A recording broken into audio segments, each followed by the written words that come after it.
मेरे फादर की डेथ हो गई थी। मुझे चांटा मारा था सिर्फ इसलिए घर पे लेकर आ गई पुलिस। तो मेरी मम्मी बस एक सब्जी बेचा करती थी। तन्नू मैरिड है और उसकी शादी को 8 साल हो गए हैं। Hi friends, welcome back to my new blog. This is Archana Tiwari. आज मैं अपने साथ लेकर आने वाली हूँ मेरी लाइफ की बहुत एक ऐसी लड़की जिससे मैं बहुत इंस्पायर होती हूँ। तो आज इससे बातचीत करेंगे। It is not going to be a formal interview, but yes, शायद उसकी बातें सुन करके आपको एक मोटिवेशन मिले किसी को हेल्प करने की, या फिर अपनी लाइफ में मोटिवेशन का सोर्स बनने की। तो I am welcoming Tannu. So hi Tannu, welcome to my blog. कैसे हो, पहले बताओ। बिल्कुल बढ़िया। बिल्कुल बढ़िया। मैं चाहती हूँ कि और लोग भी तुम्हारी जर्नी को देखें, तुम्हारी पूरी स्टोरी जानें, और कहीं ना कहीं हम सब इंस्पायर हों तुमसे। तो सबसे पहले सबको अपना इंट्रोडक्शन दे दो। आप क्या? मेरा नाम तन्नू है, अभी मैं हाउस वाइफ हूँ। हाल ही में मैंने 12th क्लियर किया। सो हाउस वाइफ सुनकर बहुत सारे लोगों को धक्का लग सकता है, क्योंकि ये दिखने में छोटी है। मैं आपको बताऊं, ये दिखने में छोटी नहीं, ये एक्चुअली छोटी है। और तुम्हारी शादी को कितने साल हो गए? 8 साल हो गए पूरे मेरी शादी को। तो जैसे कि आपने सुना कि तन्नू मैरिड है और उसकी शादी को 8 साल हो गए हैं। तो कुछ तो ऐसा हुआ होगा जिसकी वजह से उसकी शादी जल्दी हुई, या जो भी है। तो हम उन्हीं चीज़ों को जानने की कोशिश करेंगे। तो पहले तो तुमने बताया कि तुम्हारी अभी 12th क्लियर हुई है, उसके लिए बहुत बहुत बहुत ज़्यादा बधाई हो। Thank you. अच्छा, तो मुझे ये बताओ कि तुमने अपनी जो नॉर्मल स्कूलिंग है, क्योंकि शादी के बाद तो अभी तुमने स्कूल नहीं किया होगा, 12th तुमने क्लियर करा, तो कैसे 12th क्लियर करा, किस तरीके से पढ़ाई करी? जब मेरी शादी हुई थी मैं 9th क्लास में थी एक्चुअली, और मैं 15 साल की थी। ओके। और मेरी सिस्टर भी थी, वो 14 की थी। हम दोनों की एक ही साथ में शादी हुई थी। अच्छा, और क्या वो शादी एक ही घर में हुई है? एक ही घर में शादी हुई है। वो उधर से वो दोनों भाई हैं, हम इधर से दोनों बहनें हैं। तो तन्नू, शादी से पहले जैसे तुमने बताया कि तुम 15 की थी, तो मैं उम्मीद कर रही हूँ कि तुम 9th क्लास में शायद रही होगी। तो तुम स्कूल में कैसी थी, क्या पढ़ने में कैसी थी, और क्या तुम्हारे दोस्त थे, और पढ़ाई तुमने फिर रेगुलर कब तक की, कौन कौन सी क्लास तक तुमने पढ़ाई की? मैंने रेगुलर तो 11 तक पूरी रेगुलर ही की है।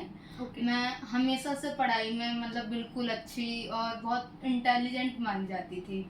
और मैं गेम्स में भी थी, एकेडमिक्स में मैं हर चीज़ में पार्टिसिपेट करती थी। यहाँ कोई फंक्शन हुआ स्कूल में या कोई गेम्स रिलेटेड, हर चीज़ में मैं पार्टिसिपेट करती थी। यहाँ तक कि मुझे कबड्डी में और मुझे सर्टिफिकेट्स भी मिले हुए हैं, मेडल भी मिले हुए हैं। मेरा बहुत मन था कि मैं आगे पढूं।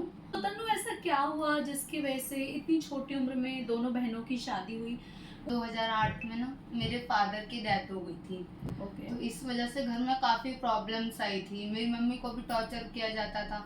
हम थे भी पूरी फोर सिस्टर्स थी। ओके। तो उनको संभालना, उनका खर्च चलाना काफ़ी मुश्किल होता था। तो मेरी मम्मी बस एक सब्जी बेचा करती थी, वेजिटेबल सेलर थी। तो उसी से हमारा घर का खर्चा चल ही रहा था। और उसी टाइम मेरे दादाजी ग्रैंडफादर भी थे। तो मतलब हम काफ़ी 4 सिस्टर्स थे, कोई हेल्प नहीं करने वाला था। तो बोला उन्होंने कि हम शादी भी जल्दी ही कर देंगे। तब तो छोटी एज थी, तो बोलते ही तो हैं, कर थोड़ी ना देंगे। ऐसा हुआ 2014 में मेरे बाबा जी की डेथ हो गई। तो मेरी अम्मा ने कहा, मैं मतलब बोलते हैं ना, मतलब दादी मेरी ग्रैंड मदर, उन्होंने कहा कि दादा तो खत्म हो गई है, दादाजी की तो डेथ, मैं भी रहूं या ना रहूं, तुम लोगों की शादी कर देती हूँ। बात इतना थी कि मैं एक एनजीओ में पढ़ती थी जहाँ मेरी दीदी मुझे पढ़ाती थी। तो दोस्तों, यहाँ पे रुकते हैं, और इससे हमें ये देखने को मिलता है कि जब तन्नू की स्टोरी सुनी, जहाँ पर हमारे ग्रैंड पेरेंट्स हमें सोसाइटी के प्रेशर और फाइनेंशियल स्टेबिलिटी ना होने की वजह से हमें शादी के लिए फोर्स करते हैं, और ये केवल एक परिवार या एक बच्ची के साथ नहीं हो रहा है। आई एम श्योर आप लोग, हम लोग ये चीज़ें कई समय से देखते हुए चले आ रहे हैं। मुझे लगता है ये बहुत आगे तक जाता रहेगा। तो उसकी वजह से एक बच्चे की लाइफ किस तरीके से अफेक्ट होती है, कैसे प्रभावित होती है। और क्योंकि एक 14-15 साल का बच्चा, मतलब इमेजिन करिए, जो दोस्तों के साथ खेलता हो, उनको एकदम से ज़िम्मेदारी मिल जाए, एक बहू, एक पत्नी बनने की। मुझे नहीं लगता कि हम मेंटली कभी भी रेडी हो पाते हैं इन चीज़ों के लिए एक एज से पहले। और हमने दुनिया नहीं देखी अभी, अभी तो हम क्लासरूम में हैं, स्कूल्स में हैं, हमने कुछ बाहर देखा नहीं। तो कितना डिफ़िकल्ट रहा तुम्हारे लिए तन्नू शादी के बाद? पहले तो मेरी शादी में ही काफ़ी प्रॉब्लम्स आई थी, मतलब मैं करना नहीं चाहती थी। तो उस टाइम पर दी जो थी, मैं मतलब दीदी थी मेरी, मैं किसी को नहीं मानती थी, मैं अपनी दी को ही मानती थी। एक माँ हो या टीचर हो, मैं बचपन से पढ़ी भी उनके ही पास हूँ, ट्यूशन या कुछ भी कह लो, तो मैं उनके ही पास पढ़ती थी। जो कुछ भी माना या नहीं माना, तो ये हमेशा मेरे साथ रही, हर चीज़ में उन्होंने मेरे को सपोर्ट किया। तो जब शादी का टाइम था, दी यहाँ नहीं थी, दी की सिस्टर की भी शादी थी।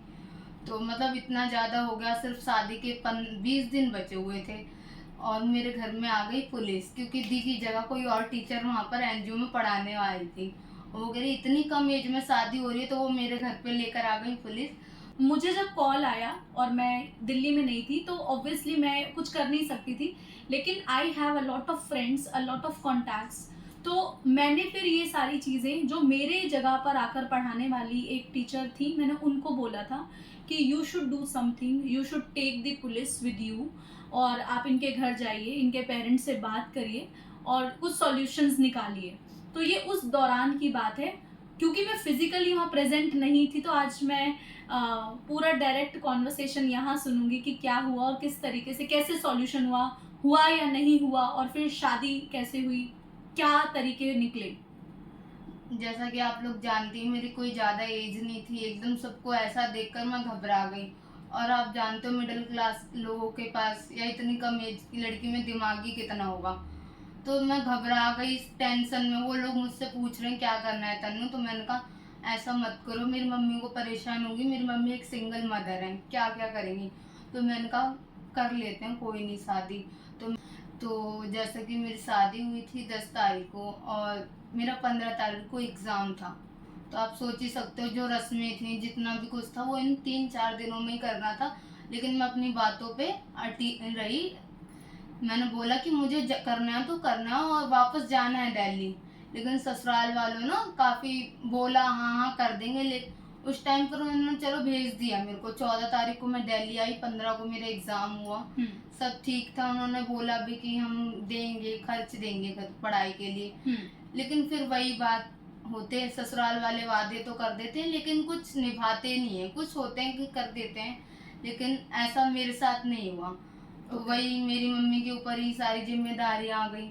मैंने फिर टेंथ में थी मैं, ससुराल, फिर वही दिक्कतें कि हो जाती है ना लड़की की शादी, तो इधर भी देखना उधर भी देखना। फिर परिवार वाले यही बोलते हैं कि यार दोनों तरफ का देखना ही है। एक 10th क्लास का बच्चा इस तरीके का सोच रखना कि वो परिवार भी मैनेज करना है, तो क्या कभी गुस्सा नहीं आया? क्या कभी ऐसा नहीं लगा कि अलग हो जाती हूँ, या फिर कभी ऐसा नहीं लगा कि उन लोगों ने बोला था कि वो खर्चे देंगे, वो ये करेंगे, वो करेंगे, और वो नहीं कर रहे थे, तो आप कैसा महसूस करती थी अंदर से? क्या फीलिंग होती थी? फीलिंग, हाँ, 10th क्लास में मेरे साथ ऐसा ही हुआ था, जहाँ मुझे दोनों तरफ देखना था। उस टाइम पर मेरी, मतलब कहते हैं ना एग्ज़ाम टाइम भी होता है, मेरे ससुराल में किसी बच्चे की डेथ हो गई। तो मम्मी ने कहा कि चली जा 1-2 दिन के लिए, मम्मी भी गई थी साथ में। लेकिन ससुराल में गई, वहाँ पर उन लोगों ने मेरे साथ, कोई मुझसे बात ही नहीं कर रहा कि ये आई है और वापस जा रही है। तो मुझे उस अच्छा, टाइम पर गुस्से की वजह से कि मतलब बहू होकर एक दिन भी नहीं रुक रही, यहाँ पर किसी की डेथ हो गई है। ओके। तो फिर मुझे सोचना पड़ गया, मैं वहाँ रुक गई। ओके। तो मेरी मम्मी ने बोला अगर तेरे को यहाँ रुकना है तो मुझसे सारे रिश्ते तोड़ने पड़ेंगे। मम्मी ने सीधा ऐसे ही बोल दिया कि मुझसे फ़ोन पर भी बात मत करियो। लेकिन मेरे लिए तो डिसीजन एक ही लेना था, या तो इस साइड रहना या उस साइड रहना। फिर मैंने कितना सोचा, मुश्किल होता होगा दोस्तों, और हमारी लाइफ में भी ऐसा बहुत बार होता है, और इसी को शायद हम बोलते हैं धर्म युद्ध, या फिर ये जहाँ पर आप दोनों ही तरफ आपके परिवार हैं, आपके अपने हैं, और आपको किसी एक को डिसीजन, किसी एक को चुनना पड़ता है। मतलब मुझे लगता है ये किसी के भी सामने इस वाले संदर्भ में कभी भी कोई सिचुएशन आएगी, हम ऐसे ही कंफ्यूज रहेंगे, और मैं या आप लोग जब ये व्लॉग देख रहे हैं, जब ये बातें सुन रहे हैं, तो थोड़ा सा देखने की, सोचने की कोशिश कीजिए कि एक 10th क्लास के बच्चे ने को ये डिसीजन लेना है, जहाँ पे उसकी माँ खुद ये बोल रही है कि तुम मेरे से सारे रिश्ते खत्म कर देना, वहाँ सास ससुर जो हैं वो सुना रहे हैं, तो क्या स्टेट रही होगी। ठीक है तनु, फिर तुमने क्या किया, वहाँ पर रुकी और अपनी मम्मी को कैसे हैंडल करा, उनके क्वेश्चंस को कैसे हैंडल किया? फिर मैंने बोला मम्मी से कि मम्मी देखो आप ही लाई थी, मैं आ भी नहीं रही थी, तो अब आपको जाना है तो चले जाओ। फिर मम्मी वहाँ से गुस्से में चली गई। मैं बहुत रोई, मम्मी ने नहीं सुना। 3-4 दिन तक फ़ोन पे भी बात नहीं हुई। फिर मम्मी ने कुछ सोचा तो मम्मी का ही फ़ोन आया, तो मैं एकदम से खुश हो गई।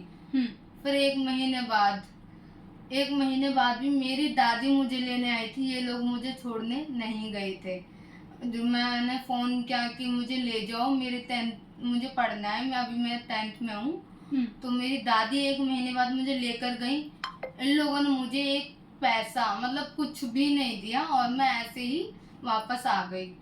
और उस टाइम पर देख स्कूल में छुट्टियां वगैरह, 10th में आप जानते हो बोर्ड के एग्जाम होते हैं, सीरियस ही होता है 10th में सब कुछ।